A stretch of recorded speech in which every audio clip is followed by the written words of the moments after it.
you grow up with the NES, PlayStation, Star Wars, cartoons, and 80s TV? Do you like to think who would win in a fight between Batman and the Master Chief? Comics, games, movies, music, and TV, they're gonna tell you everything you need. Superheroes or not, they got your back. They're gonna save the world of geeks.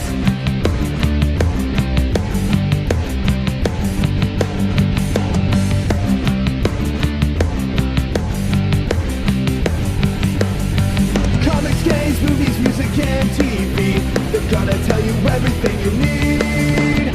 Superheroes or not, they got your back. They're gonna save the world of This Week in Geek. This Week in Geek. Hey everyone, it's time for a TurdOrTreasure. I'm on the road right now, so visiting family, so I'm actually recording this without my regular rig or gear or anything. I've got basically a headset going, and we're going to record just a quick show here because I wanted to make sure. We talked about that I've had some stuff coming out, and I'm visiting family to do some barbecues and get some paperwork and stuff done with my doctors and all that junk.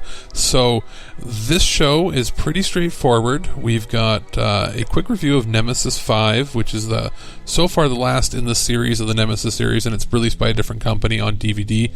We've got a bunch of releases from Mill Creek, 2 more in the Andy Sedaris collection. We got Picasso Trigger and Savage Beach. We've also got Mothra Steelbook Blu-ray for the first time in North America. We've also got Lonesome Dove, the miniseries on Blu-ray and Steelbook. And we've got a sort of extended talk on the TMPGEnc authoring works, which is their DVD and Blu-ray software. We've also got a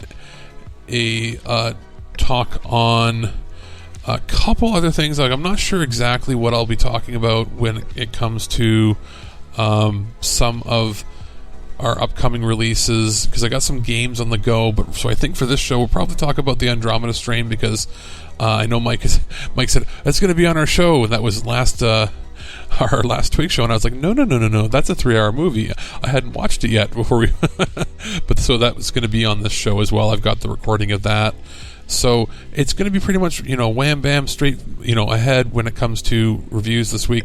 Not really any other middle segments, because again, I'm visiting family, sort of mini vacation for a few days, and let's get right into the first review. Basically using geeks. Leave me alone, geek boy. Holy shit, you geeks are badass.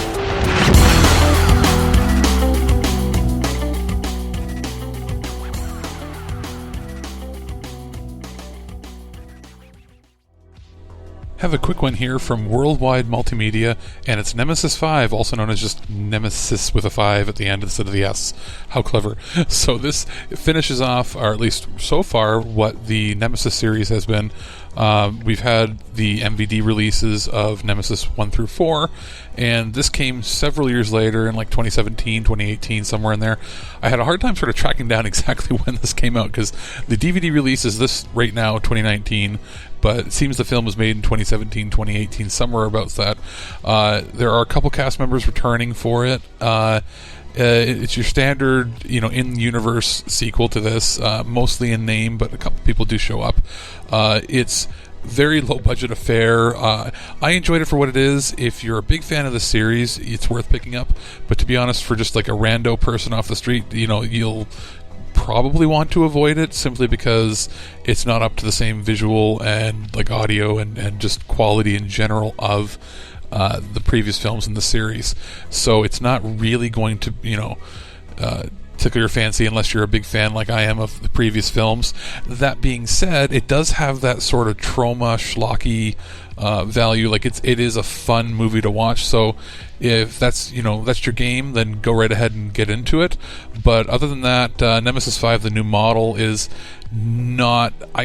Unfortunately, I can't really recommend it to anybody unless you're a fan of the main series. Arrow Video is releasing the Andromeda strain on Blu-ray for the first time. And if you're wondering if you've heard of that or not, you probably have. Before he created Westworld and Jurassic Park, Michael Crichton wrote this book on a mixture between science fiction and science fact.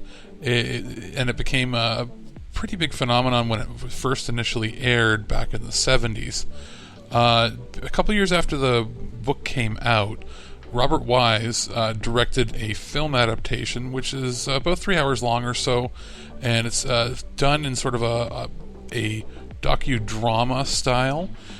Basically, a government satellite crashes outside a small town in New Mexico where within a couple minutes people show up dead, and it's basically what would happen if alien life was contacted, but it's actually like bacterial and so foreign to us that it'll kill us. It's like, what if we had an alien, basically germ strain, and how do you deal with it? And it became the inspiration for a lot of different films to come, and different science fiction to come in the future. Well, they're releasing a really high-end Blu-ray copy that's going to run about $30 or so, depending on where you buy it. I had a chance to check it out, and it's pretty darn good. Like, it's cleaned up a fair bit, because I remember seeing the video years ago when it was very grainy, crappy VHS quality, and this is a huge step up from that, and even from any previous DVD release. So here's basically the breakdown of what they've done. It's a new special edition with a restoration and from a 4K scan, so they've gone back and gone right to the original film negative and done this. It's a 1080p presentation, your standard Blu-ray stuff there, but there's an uncompressed mono original audio that's been remastered and cleaned up for this release. So it sounds a lot clearer and the dialogue's easier to hear than it's been before. There's English subtitles. There's also a commentary by a film critic on there that was actually pretty interesting. There is a newly filmed appreciation, basically talking about what other science fiction films have come from it since then. There's a making of archival footage of that. There is archival featurette from 2001 talking about Michael Crichton. There's Cinescript gallery, theatrical trailers, image gallery, PDF of the entire script that you can get if you plug it into your computer and you've got a Blu-ray drive for your computer. And a reversible sleeve featuring the original artwork and brand new artwork that was commissioned just for this release, which is pretty sweet. So if you're a big science fiction fan, especially the 70s era, where a lot of people know a lot of the 60s stuff and the 80s stuff, but not a lot of the 70s, this is one to check out. So that's pick it up pretty much any store like Walmart or Amazon, or you can get it directly from Arrow Films themselves. That is the Andromeda strain. This is a fair request, and I promise I will not judge any person only as a teenager, and that this is no more right than saying all teenagers are drunken dope addicts or glue sniffers.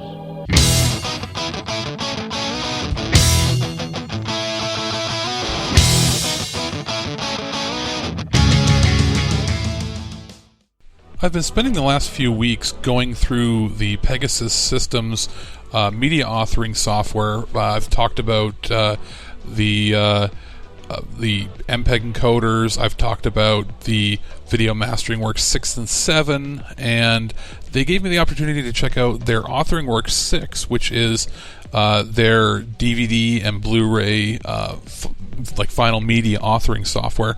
Generally, you use the Mastering Works stuff to do all your individual video editing in pure digital and for the computer. And then when you output that stuff, you can then take it to, like if you were a home user, you take it to like Nero or like iMovie, DVD sort of stuff, and author your discs that way.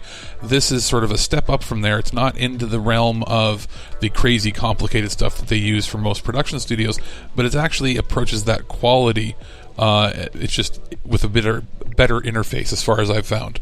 So I'm trying out Authoring Works 6. I've been taking a while just sort of going through, taking some home videos and trying to encode them to standard DVD ISOs and folders, and the same with for Blu-rays. And I found it's actually pretty easy to use. It comes with a bunch of built-in templates for you can build upon. You can actually build the menu where the buttons click, where they go. You can get as deep into it as you want to get, or you can make it as simple as possible with just a static screen or playing the video direct. So I found it pretty easy that way. There's a fairly straightforward, easy wizard to use, and you can change your backgrounds, use the templates, whatever you want. It has a smart rendering software. Basically, it runs on the same backbone as the video mastering works. So if you have like motion backgrounds and stuff, it can render it using your GPU to really take the load off your CPU. And overall, you can plug in your camera. Like if you have a camcorder direct, it can capture from it. You can do your cutting, your editing. You can, if you want to get really, really, super detailed as far as encoder complexity, you can make it CPU only, and then it won't use the GPU, or you can set it to the standard settings, which lets you use your video card. So pretty cool. I found it pretty straightforward. It seemed to work in any player that I put it in when I burnt my discs. So it's not gonna, it's fully compliant with the standards that you're gonna have for DVD and Blu-rays. I found that it was more in depth than what you get with like a Nero burning ROM, but still not too difficult to use. It costs about $100 US, which is actually, I think, a pretty good price point, because that's what you're going to pay for a lot of the simpler software out there that isn't as robust and let you do nearly as much. So I think, it's the kind of thing where if you want to do a little more than what you can get done with your Neros or your Roxio or your iMovie type thing, but you don't want to get into the really expensive stuff where it has a steep learning curve, this is probably a good piece of software for you. I think it pairs pretty well with the other line of software that they have, because like if you go to their website, if you go to PegasusInc.com and look it up, you're looking at $100. That gives you the authoring works and the owner's manual, which is a digital PDF. You can also you can optionally basically CD backup support, so they'll send it to you on a CD instead of downloading it. They also have an all-in-one pack, which has 5 pieces of software for one bundled price.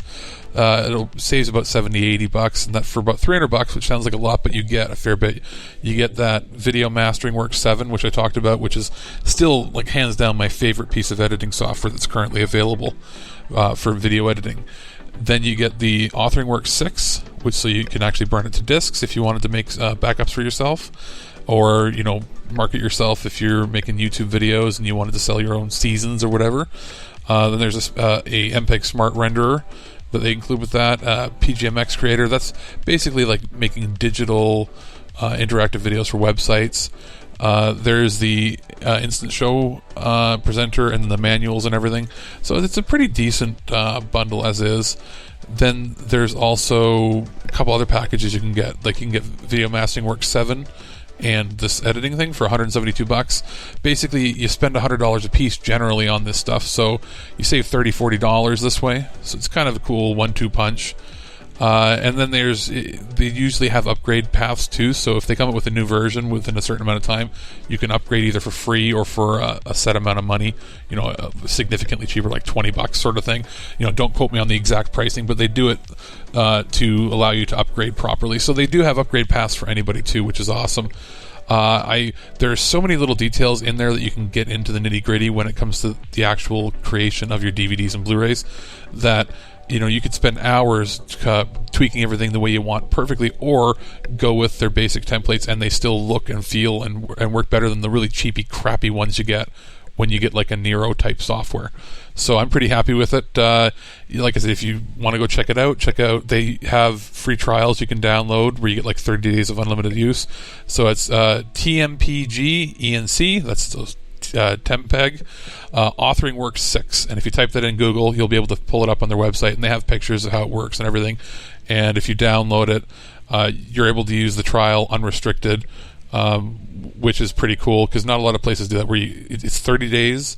You can work with it however you want. So if you have, let's say, you want to try it out and see if it works for you to back up some home videos or something onto DVDs, see what you think, and go from there. Do you have any hobbies? I collect spores, molds, and fungus. Hold that thought. It's crapper time.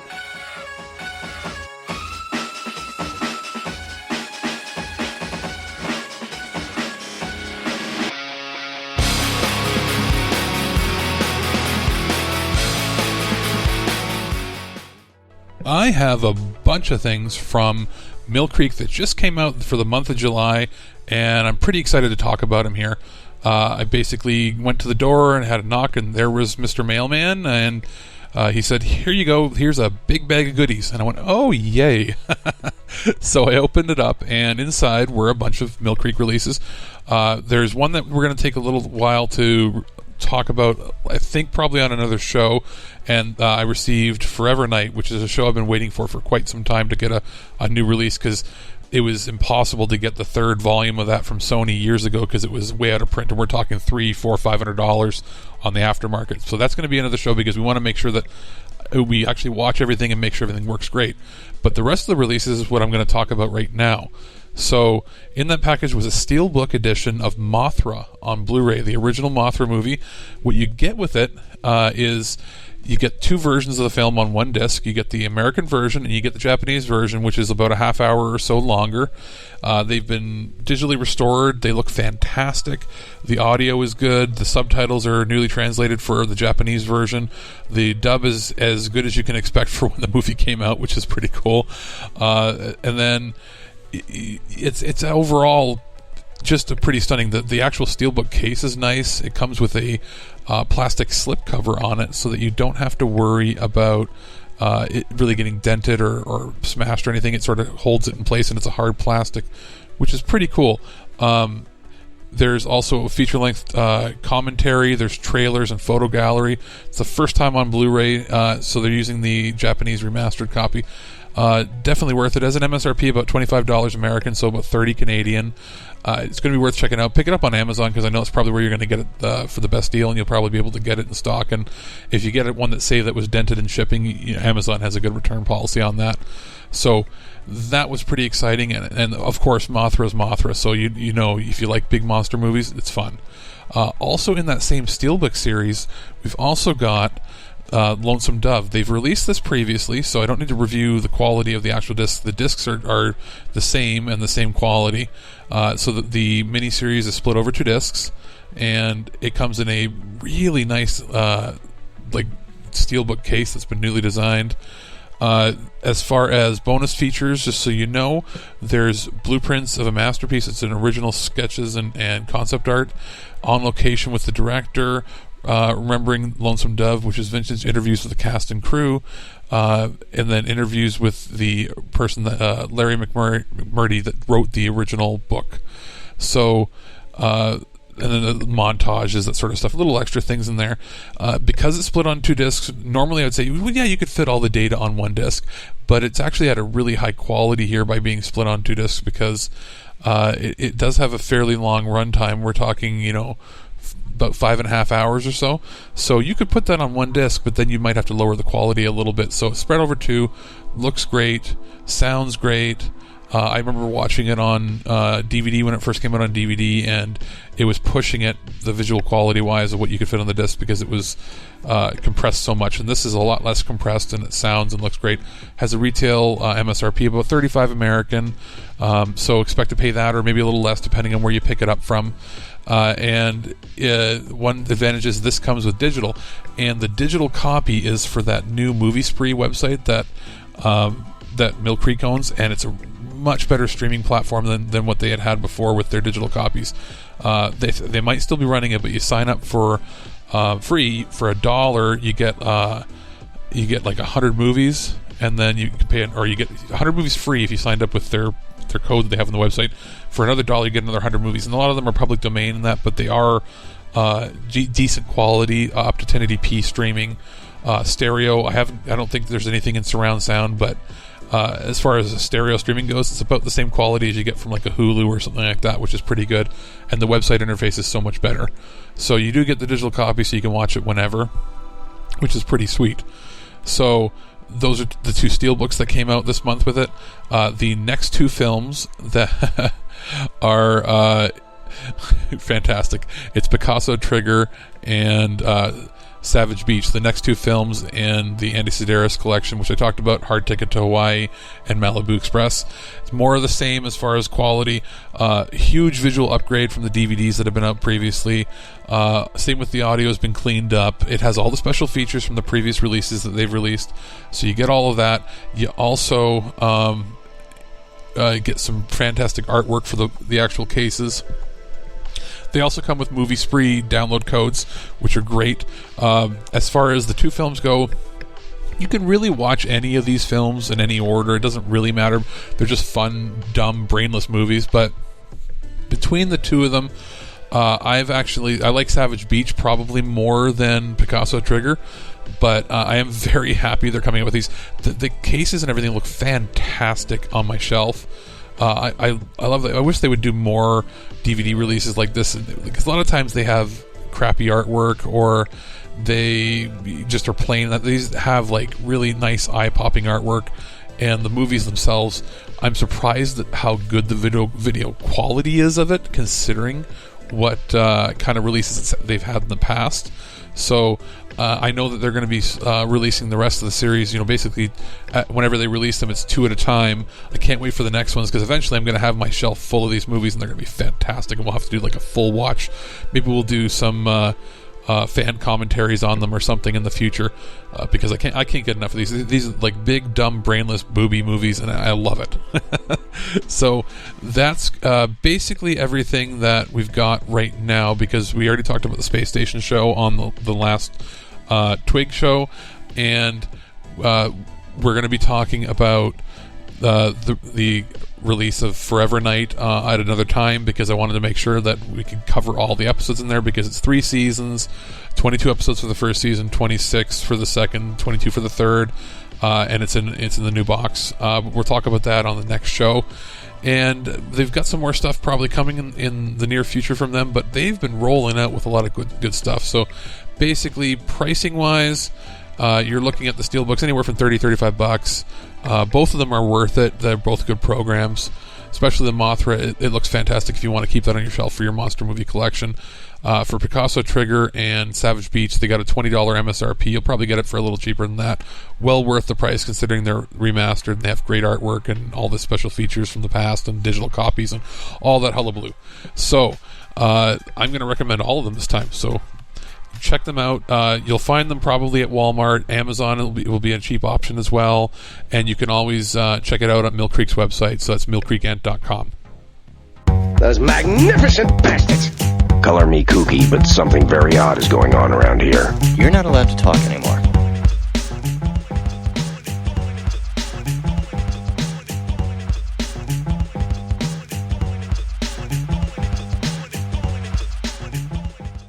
And that just about does it for this show this week. I'm going to be, like I said, on the go. So as far as what we've got coming up, I'm visiting family this week, and then I'll be home on the weekend, and we'll be doing some recording for TWIG, and then I've got next week a doctor's appointment in Guelph, so maybe I'll do something with Birdman there. Maybe we'll do something live, maybe a commentary. We'll see how the day goes, because I think it's Mrs. Birdman's birthday, so probably, who knows, we'll see what happens.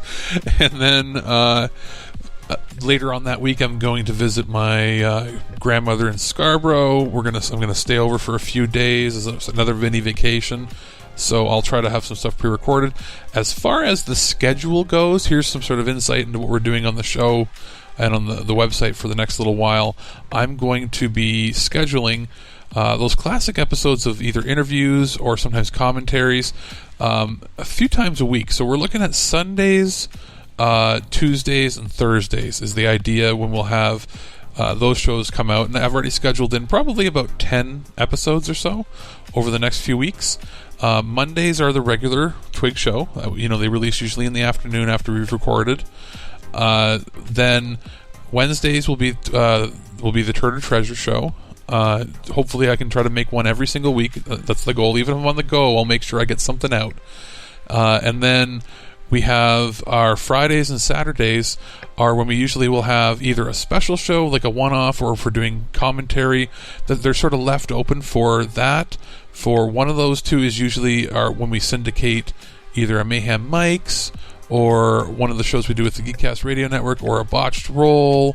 And then one of those 2 days is usually left open depending on when they come out. We'll syndicate Birdman's appearance on the Nerd to the Third podcast. So we have a couple days where we do that, but basically 3 days a week or so we're going to have pretty consistently our classic show interviews, things like that coming out, because there's so many things in the archive that either most people have forgotten about, or maybe weren't even fans or a part of it, and you can't really find them deep down in the 1,500 episodes that we have. So I'm going through and sort of curating some of our best interviews, some of the fun ones, special episodes, and we'll be putting those out because it just brings them back to a wider audience. And you can have, basically my goal is to have content every day of the week. Let's do something fun. Let's get one out every day of the week. How many people can say they can do that anymore? I know there was a point where the TWIG podcast was doing that, and that was when they had about 5 people contributing or more shows every week. But right now it's Alex doing everything in the back end. I'm learning how to use our new back end software, our new services and everything. So what better way than to just keep getting the content rolling out? So right now we've got a bunch of interviews scheduled to come out.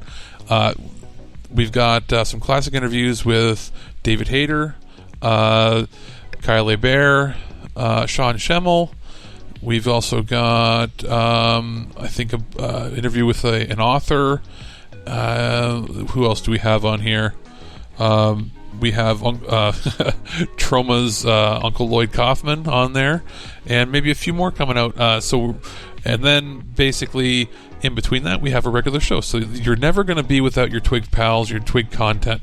So that's basically what's coming up, and I'm going to sign off because I think I'm going to go barbecue.